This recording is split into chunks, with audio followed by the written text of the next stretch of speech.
nung magkasama kami noon, before pa, siyempre, siya ang Asia's Queen of Songs, di ba?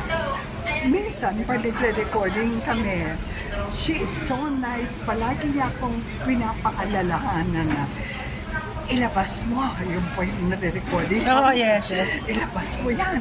Ilakas mo. Ay, she's so funny. And she's really very lovable. Well, I will never forget her because she made us all very happy.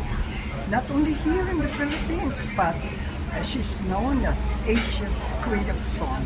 And she's the only Pilita Corrales. Tapalagi po nyo And I love her. gano'n po kalaking kawalan sa industriya ang pagkawala po niyo? Malaking kawalan kasi nag-iisa lang na si Pilita Corrales. Kaya palagi ko hindi na pwedeng maulit yung magkakaroon tayo ng another Pilita. What is your first reaction when you heard po na Sumakabilang Buhay nga po? How do you know about that? Of course, I was saddened. Kasi hindi ko naman alam na she was really sick.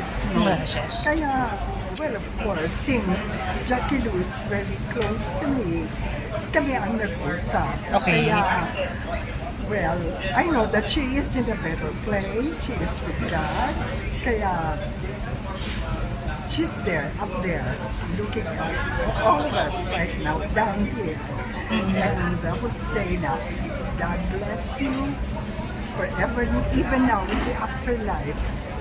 God bless you. I'm so happy that you are with God. Ma'am, saka nga po, ang kinaganda lang, hindi siya nahirapan, ano? Yes. Yung pagkamatay po. She died in her sleep. Yes, na parang napaka-peaceful po daw po yung pagkamatay po niya. Yes. Okay. Yung questions. Okay. Ma'am, maraming salamat po. Thank you, ma'am. Thank you po. Salamat po. Welcome. Thank you. Thank you. Thank you. Ingat po.